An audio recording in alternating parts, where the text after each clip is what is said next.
Welcome back, everyone, to another Friday night live stream. This is Market Conversations, and I'm Jerry Hall.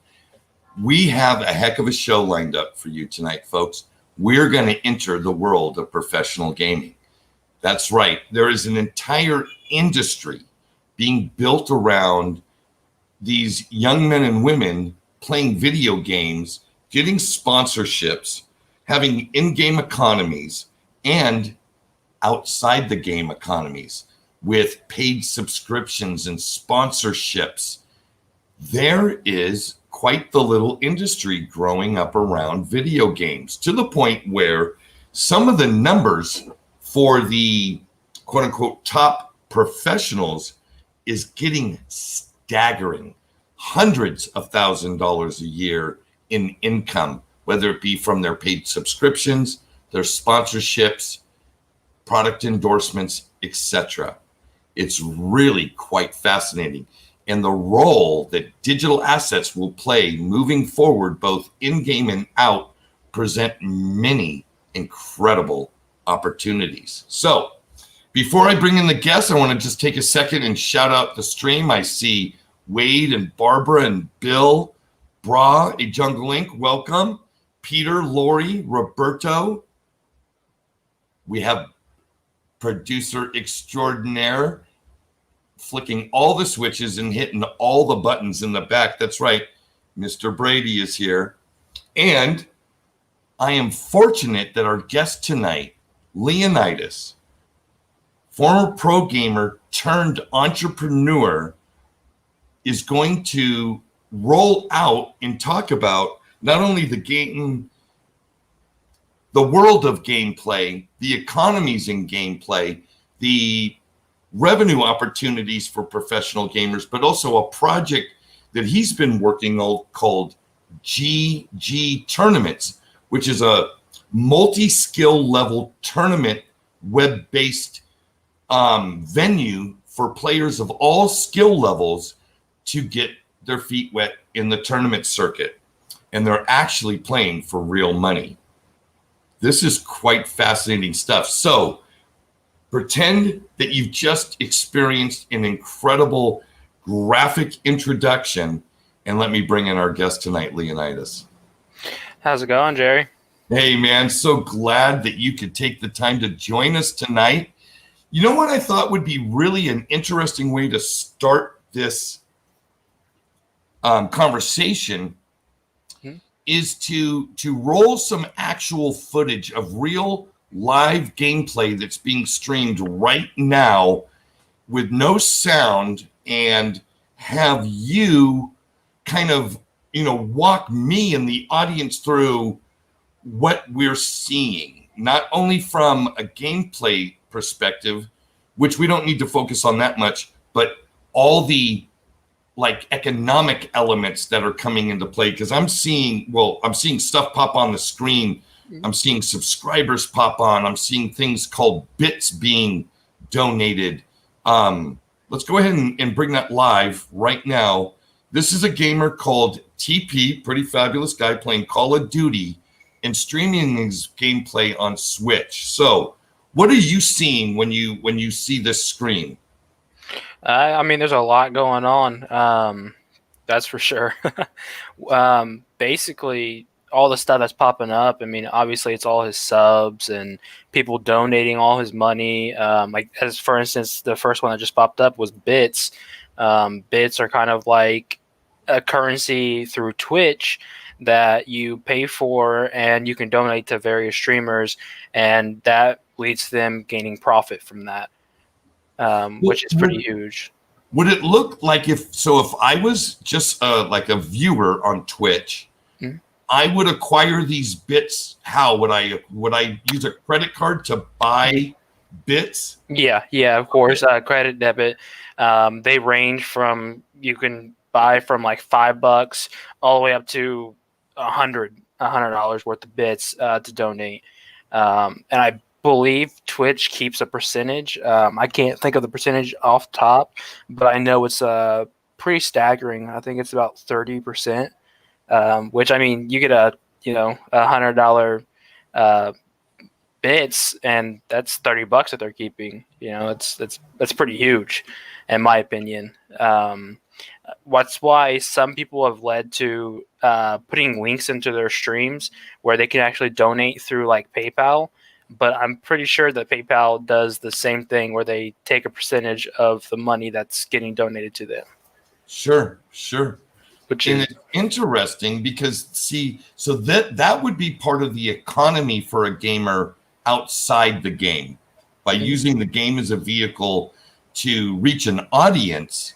Therefore, but the economy is US dollars, or if you're in another country, it's, whatever that country's currency is. So let me ask you a question. If there was, for instance, I know that what you folks are doing with GG tournaments or GG Tourneys,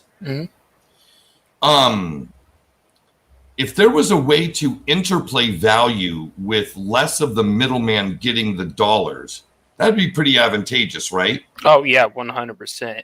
And that's one thing that. So I'm not huge onto that part. For instance, the system that we're using, we obviously want to pay out instantly. If you win the game, we want you to get paid instantly. And, to do that, you have to go through someone like Venmo, a bank, and just whoever offers what, and you have to get the best price, basically, because if you're shelling out thousands of dollars, there's obviously going to be people taking money off top of that, so Venmo, I think they want like 3% off top of every transaction. And it sucks to say it, but there's no way to get around that. If you're going through someone, well, in our world. So keeping cryptocurrency out, there's no way to get around that, because it's going to be, you have to go through a bank. There's going to be thousands upon thousands of dollars that are being output. So people handling that kind of money, of course, stuff's going to go missing off top, with their contracts, all that good stuff, which, it's unfortunate, but it's something that we have to push through. But I don't remember who we have our contract with, but I'm pretty sure we do have that set up, though. Right on. Well, Jason had an incredible question. I think I found it. There it is. What is the point? Wait a second. What happened to it? What is the point of donating bits to another player? I honestly don't know. I've never really understood it, even though, I've streamed. I've never understood the subscription and donating money to streamers, other than, people that watch streams understand that they want to make it their livelihood, and thus, getting great gameplay. You're watching this awesome game. This guy's interacting with everyone. People love it. People love to hear their name on the screen. If there's 10,000 people on the watching the stream and they get called out, that's a great feeling for them. But it's kind of uncanny because there's not really much other things in the world that people just do that. People don't just donate money to a football player or a baseball player. It doesn't happen. They make their living through playing, and these guys, they make I don't want to say a decent amount, unless you're top of the top. You're not making enough money to survive off of. But you can if you get to that position. Like Ninja, for instance. I mean, he makes upwards of $500,000 a year from gaming, and that's just from gaming. That's not including all the I can't think of the word. Sponsors, endorsements. I mean, he's making millions. I mean, I'm pretty sure his net worth is like $19 or $20 million from these last 3 years that Fortnite just blew up. He went to the Fortnite World Cup event, didn't even play, and in the actual tournament. But from my understanding, he made like $200,000 from just playing the creative, just the game that's not worth the money that they're paying out, just a game for entertainment, and he made a ton of money from it. It's crazy. It is. I'll tell you, we have that in this environment too. This ecosystem that we're playing in right now, live streaming on YouTube. It's not uncommon that somebody in the audience that's either listening or contributing in the chat tips or donates something to the channel. They call them super chats and super chats and super stickers. And they're ways that the audience can show their appreciation monetarily by, sending some money to the streamer. And that's not uncommon in this world. I mean, it's uncommon on my stream because my content really isn't worth much, but there are streamers that get quite a few donations every week or every time they stream. And I think that's wonderful. But, they have the same setup as you talked about.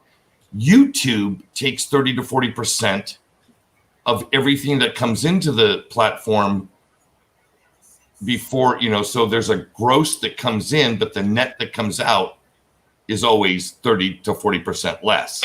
Yeah, and that's there's really little fingers in there. That's everywhere. That's literally everywhere.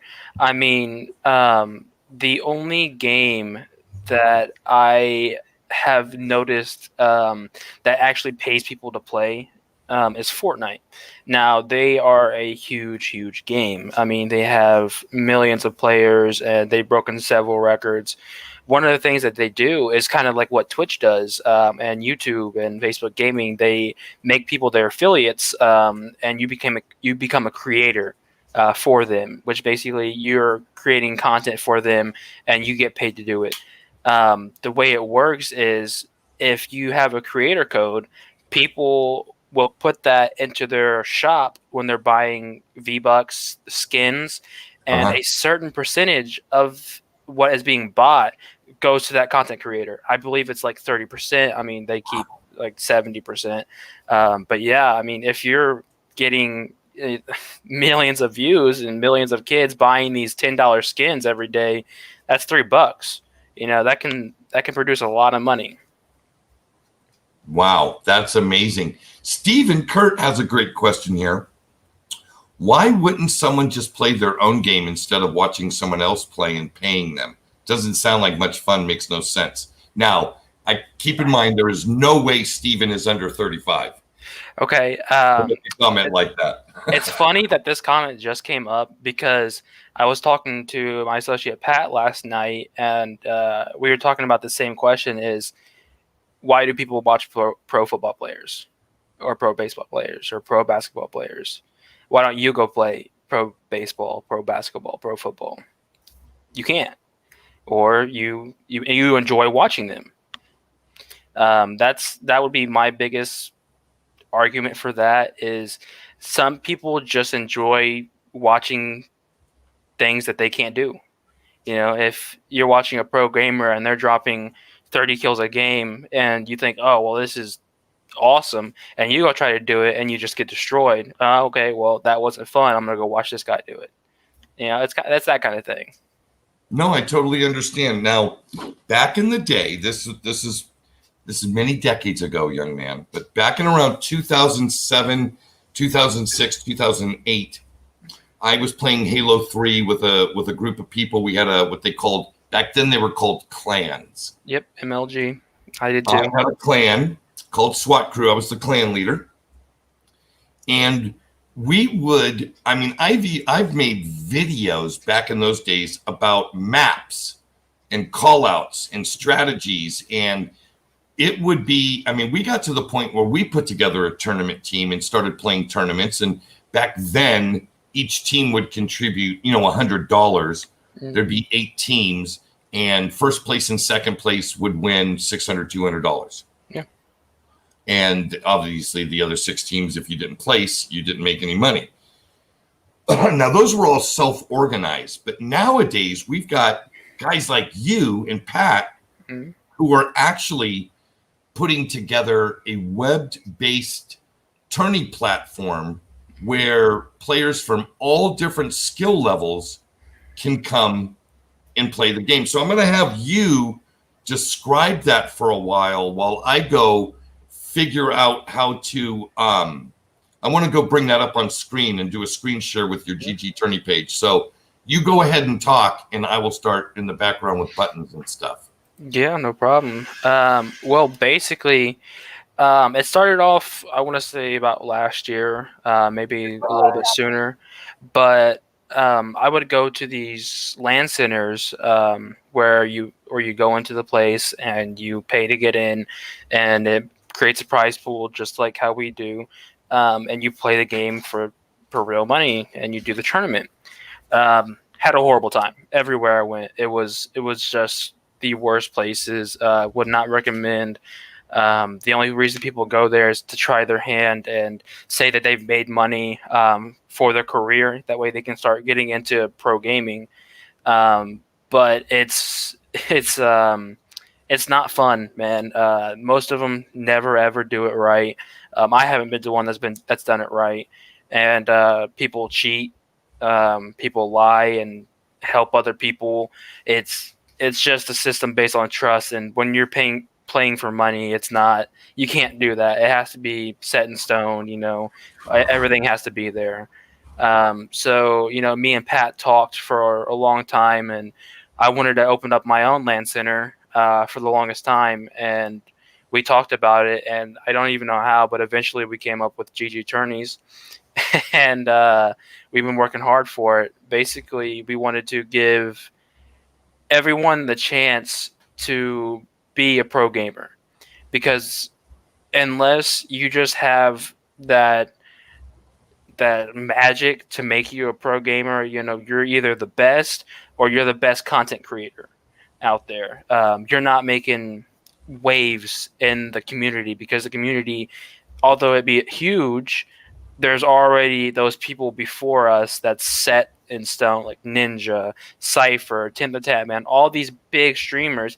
Why would they want to go watch the small streamers? If you don't have something to offer them, it's hard to get into that scene, and it's even harder to get into the pro scene, to get into pro gaming and do tournaments. If you're not with FaZe Clan, you're not with one of the major orgs or clans, as they call it. Yeah, you're not going to that, $50,000 tournament, in Cali. You're not going across the country to play if you're not backed by people who have a huge, huge following. So, we came up with the idea of just, giving people a chance to make a living off of gaming. So we came up with GG Tourneys. We didn't want to make this platform just for professionals, because they already have the chance to, make money. And so we wanted to give it the chance to everyone in the world, whether they be the worst player or the best player.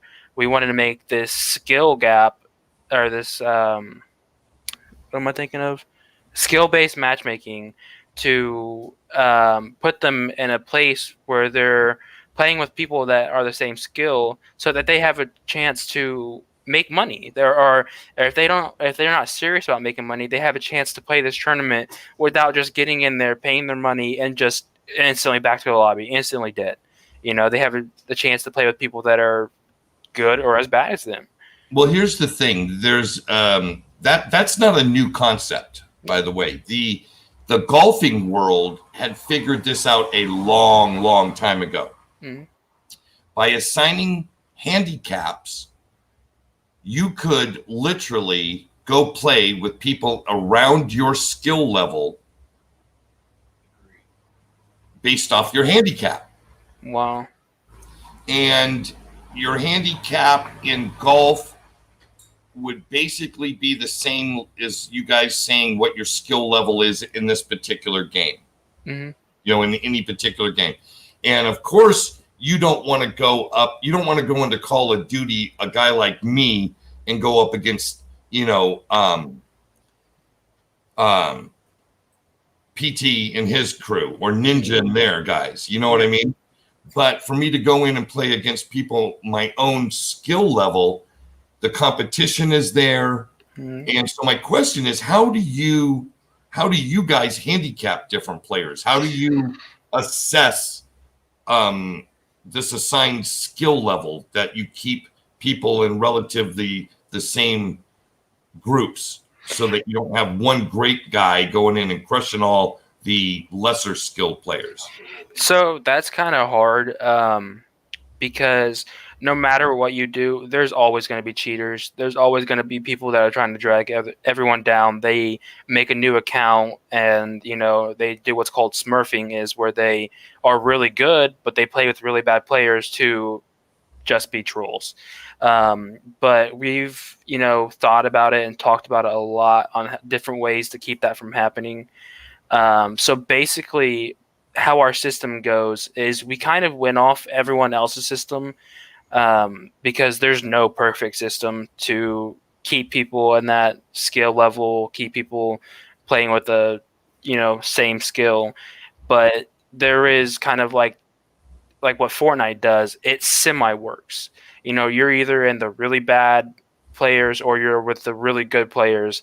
It's hard to find that middle ground, because they go off of things called your KDR, which is kill death rate. So you can have a really bad KDR but still be really good at the game. So what we decided to do is do a point system and somewhat of a trust system. So basically, it goes beginner, intermediate, pro, and then expert. And you can choose where you feel like where you're at and your skill level. Now, what we did to kind of entice that is, if you're playing at the beginner, you're paying $5 to get into the tournament, and you're getting paid output, maybe 50 or to 100. I can't remember our levels, but if you're playing in pro, you can make upwards of $3,000 getting first place. So we hope that entices, fair play and people wanting to be in there. But we use this system to where, if you're getting a certain amount of kills or a certain amount of placement, first place, you get boosted to that next level. So you'll start off at the beginner, and then you'll get boosted. And the better you do, the faster you get boosted. But there is also a way to go down. You won't be able to go back to beginner. If you're in pro, you won't be able to go back. You're just going to go straight to pro. There's a whole bunch of numbers to it. But that's kind of how everyone does it. Right. They go off all the information that they have to try to keep them in the level of everyone else, and that has that amount. So that's not the perfect system, but it works. Well, I think it's really, really cool. I'm going to bring up on the screen for everybody the home of GG Tourneys. Pardon me. This will only take a moment.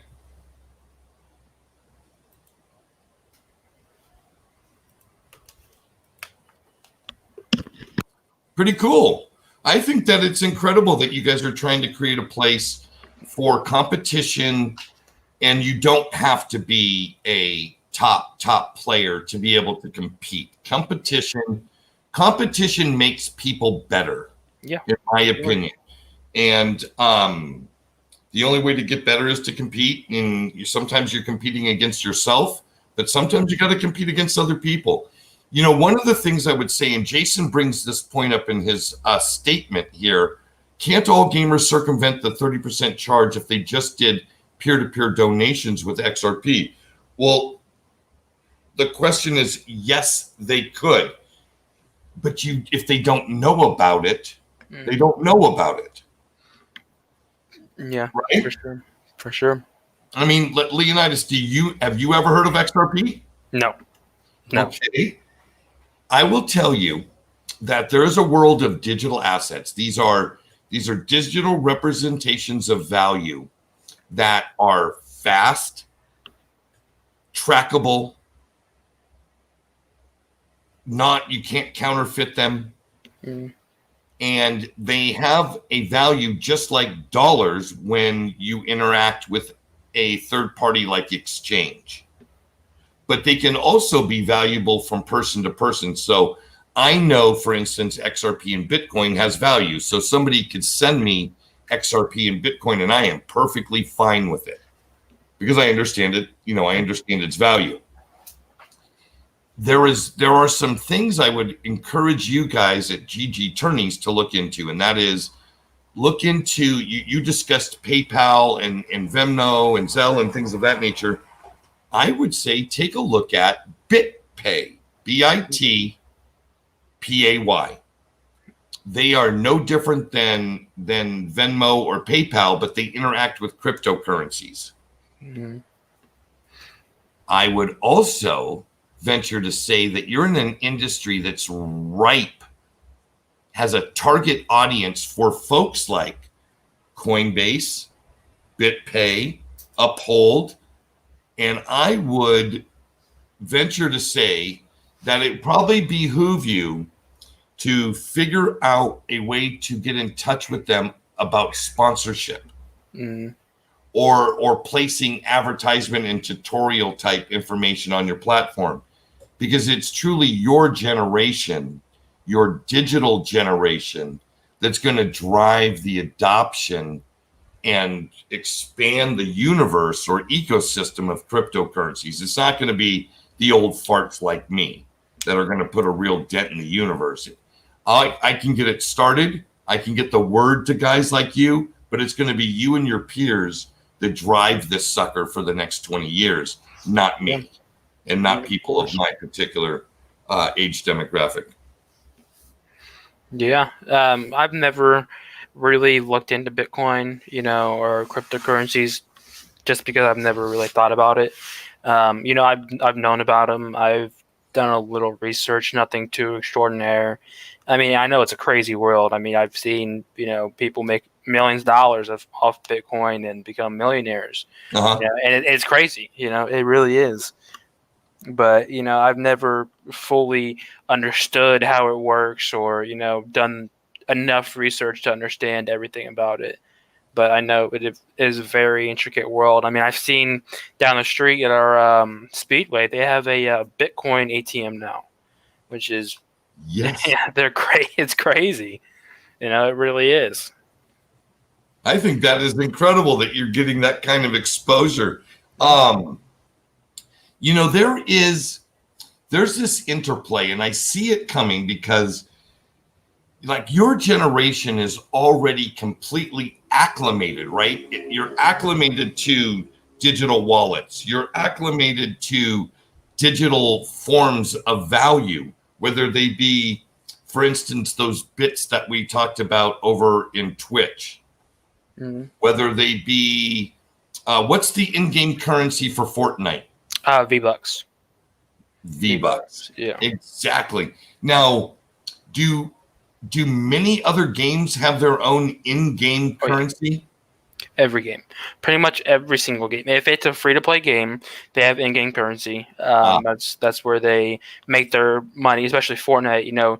It's a free-to-play game, but they made billions of dollars off, kids buying skins that are $10 to $20 each, and there's thousands upon thousands of skins, and it's just the huge fad, so everyone buys it.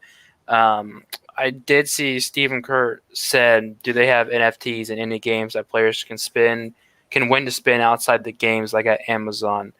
No, that hasn't really been a big thing. There was one game, I don't know if you've heard of it. It's called CSGO. It was like 2013 to even now. It's not as big as, Fortnite now because it's very old. But basically, it had a system in game, economical system in game, where you would pay to get these treasure chests, these loot drops, and it would give you skins. It would give you like guns and just all kinds of stuff that people actually sold for real money. You could take it, you could put it online, and you could sell it. There was this whole page that people would just make a profile. You would put what people wanted on there, and you would sell it. I mean, there was people that would sell skins for $5,000 that they paid maybe $10 for. Mm-hmm. I mean, the system was huge. I believe that it's not going. It does go now, but it's not as big as it was in, say, 2015, because there was people on YouTube that made a killing, a huge fan base, and people that just bought these skins for whatever reason because they wanted to collect them. which is just crazy, man. It really is. But nobody that I know of has done a system like this since then, because Wow. there was a lot of problems with it, from my knowledge. People getting ripped off and all that. Well, that's a secondary market, and secondary markets especially because they're not driven by they're not driven by the code of the game, right? They're outside of that. I've got to take a second. Chop It Up makes a point here now. Leonidas, this is going to mean absolutely nothing to you, but it is absolutely phenomenal if what I'm seeing is true. Chop It Up is stating that in Pennsylvania, Bitcoin machines that they have Bitcoin machines, and PNC Bank, one of the largest banks in this country that is a Ripple partner, now offers digital wallet. Chop It Up. I plead, leave something in the comment of this video, a link. Send me something where I can further investigate that. PNC offering digital wallets to its customers is huge. Give me an amen in the stream if you agree, folks. Yeah, it basically was. Get the chest filled. Yes. Brady makes a good point. So you're saying that that game that you were talking about with the chest full of loot, they were treating it like a lottery. People were just buying those chests and whatever. Yeah. It was. I believe it got banned in some countries because it's technically considered gambling. But yeah, it basically was just a lottery. Gamble. Yeah, no, it was. I don't know if you ever heard about it. I think it was like 2017, 2016, maybe sooner. There was a huge uproar in the gaming community with multiple countries. I mean, it was just this huge problem of all games wanted to offer were those those loot boxes to progress in the game and to be a better player in the game. And it was just huge. I mean, everyone hated it, and it was just a huge problem. That's why they pretty much got rid of most of them now. I mean, you don't really see it much now. Excellent. All right, Chop It Up. Thank you so much for this. In the description of this video is an email address for my medical concierge, medical tourism business. Chop It Up. If you forward me the email you got from, you said Clearview Bank, right? Or PNC Bank regarding these digital wallets, I promise not to share any personal information of yours, but I would love to read through the content of that email if you feel comfortable enough to forward that to me. If not, I will do a Google search. Maybe Brady will be doing a Google search on the background right now, but that is huge friggin' news. Folks, I want to put it out there. Audience members, tonight is your opportunity if you want to come in studio and interact with Leonidas and myself regarding digital assets and the conversion and collision with the gaming space. We've got time in the show. Just make sure we get your email address and can forward you a link to the studio. But we'd love to have anybody that wants to come in. Here we go. This is this for you, Leonidas. Yeah. When will the tournament play be live? Well, what is he talking about in tournament play? Is he talking about like our GG Tourneys, or is he talking about just streams? Well, let's say he's talking about your GG Tourneys. I think you guys have tournaments several times a week, don't you? That are every day live. Yeah, every day. As of right now, we are still in beta. We got a bunch of kinks to work out, but we're not offering any paid tournaments right now. We're just doing beta testing. We're trying to get all the information that we can. Getting people in there is just amazing. The people that are helping us, it gives us a lot of information showing what's wrong with our system, what needs to be done better, all that good stuff.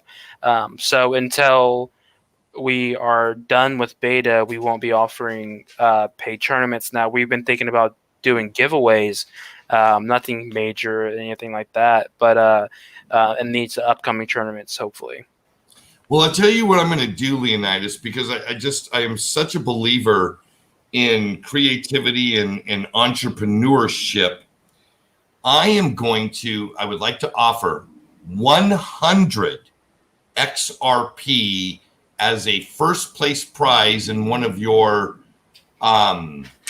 first sponsored tournaments. That would be awesome. Sponsored by the Jerry V Hall YouTube channel and the Friday Night Market Conversations live stream. Yeah, that's amazing, man. We really appreciate that. It's awesome. What's 100 times 1,000? It's 1,000,000, right? No, it's 100,000. No, 100,000. Yeah. That could be $100,000 someday. Really? Yeah. That's awesome. Yep, it sure could. That's awesome. If you believe some people on Twitter. Oh, that's funny. All right, let's do it. What do we got? Another one. I love these gaming questions for you. What are all the games you will host on your site?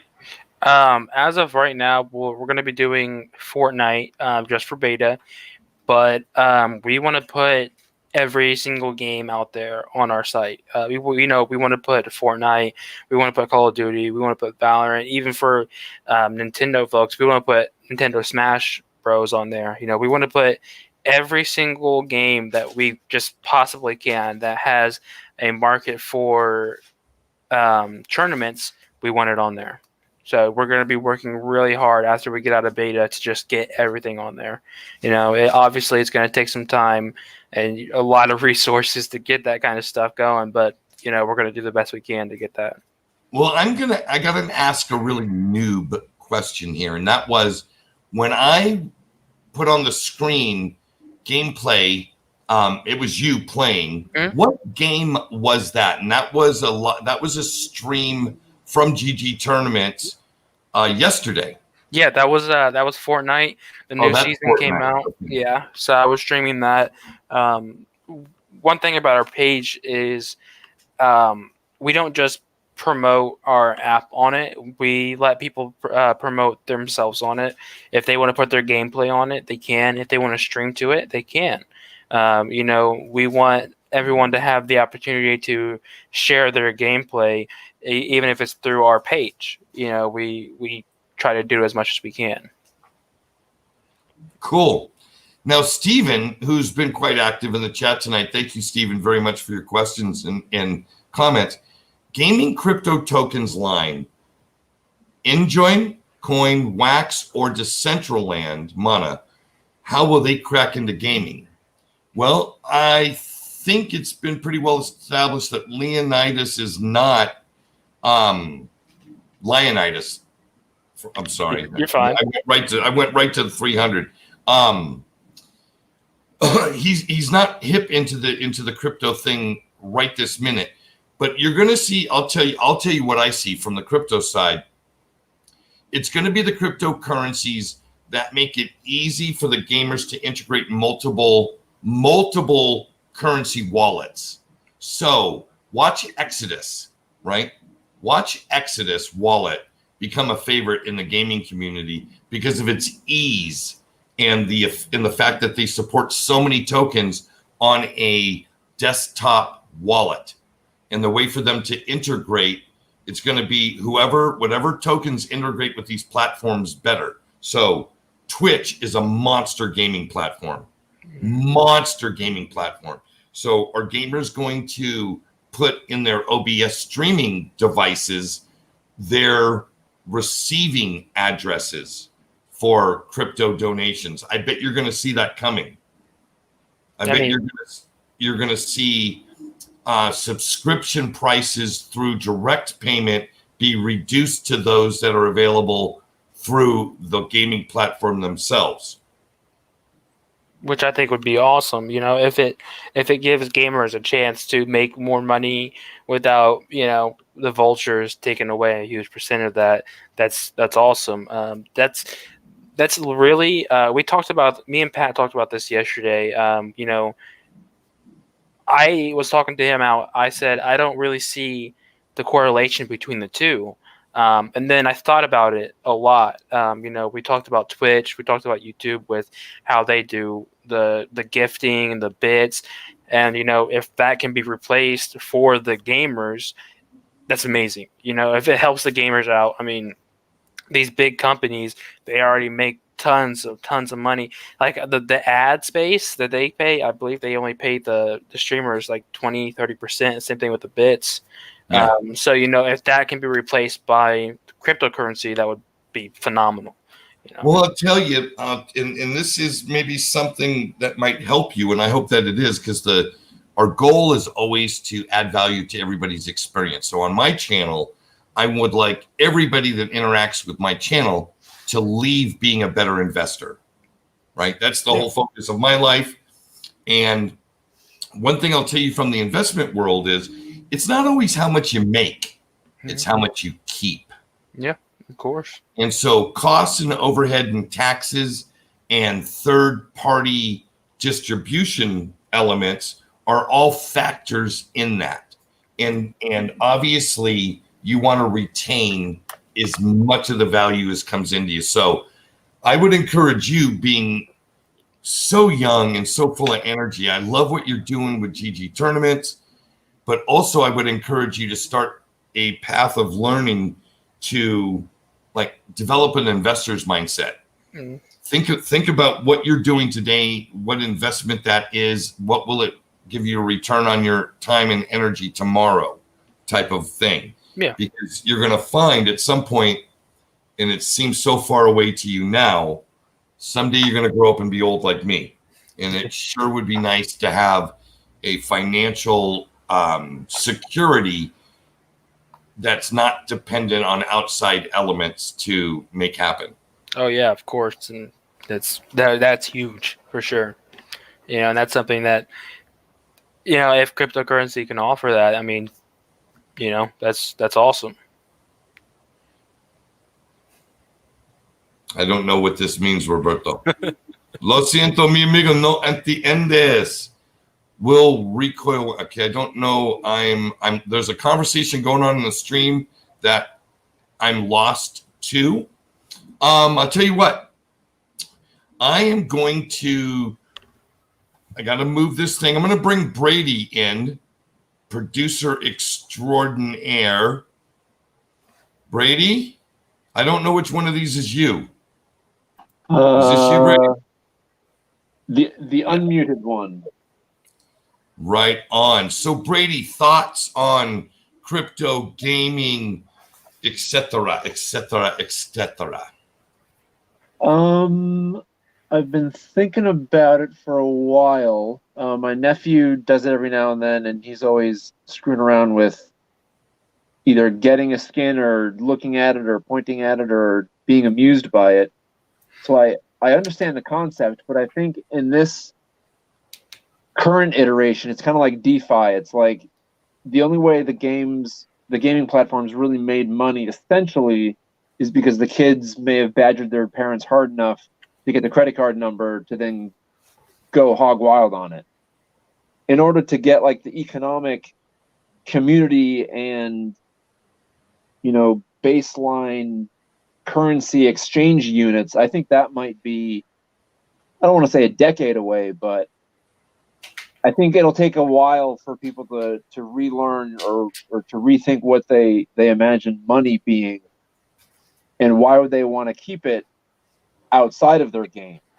Obviously, everybody knows that you take the token from the game and you give it dollars and it gives you the tokens. What if upon receiving the tokens, you wanted to then use those 10 years later? So I think once we start getting people thinking about what money is, then the tokenomics in gaming can really take off, because then you can have whatever currency you want in whatever land of gaming they create, and you can have like Linden dollars. You can have thousands and thousands of currencies, just not based on nations, but imaginations. Maybe that's what we'll have, imaginations. I think that's incredible. Do you see this question? How many followers do GG Tournaments have currently on I guess right now your presence is on Facebook, right? Yeah, I believe we have about 430 followers, and I think we've had upwards of 120 to 25 people sign up through GG Tourneys and make profiles, which is awesome. That's really cool. Yep. I think that's gonna be a lot of fun for you. Brady brought up Linden dollars. Now, there was a time in my life where I was active on a game called Second Life. I was a DJ, and people would tip me these Linden dollars, and I still have a few 100,000 Linden dollars in that game that I can't even load or play anymore. That's kind of funny. I have one last thing I want to do. I'm gonna have to get technical here. I believe it's this shot right there. It is. Okay. This is an oldie but goodie, Leonidas. Yeah. And I want to get, I'm not going to play the volume, but I am going to roll the tape, and I would like you to give me your opinion. Let's see. It should be right here. I remember watching this. That is me, by the way. I am the wannabe gamer. Oh, wow. 2008. I was gonna say, what year is this? Because sometimes I go back to Half-Life, and that's about it. Maybe CS Strike or whatever the next one after that was, but anywhere closer to now, and I'm oblivious. Now, this young man, the young gamer is an absolute animal. I think he's a pro now somewhere with a different handle. Yeah, I used MLG for Halo Reach. I don't know if you played that one. I played Reach, sure. Yeah, I loved it. No, this is a great gameplay. Now, this SWAT crew top play. SWAT crew was the name of our clan, and the young men, and we even had a lady, a young girl that was in the clan. They would submit me game film, right, from screen capture stuff, and I would go through and I would put these together. Now, what you're not hearing is me doing a commentary voiceover like they were on Sports Center. That's always fun. Like you said, people like to be acknowledged. Yeah. And I would always get so much reaction from these young people when they would make the SWAT crew top plays. Mm-hmm. Oh, it was the greatest thing. And you know what I mean? Oh, yeah. The best thing since sliced bread to get an appearance on SWAT crew top plays. Unfortunately, this is the only SWAT crew top play video left in existence because YouTube, I had music copyright strikes.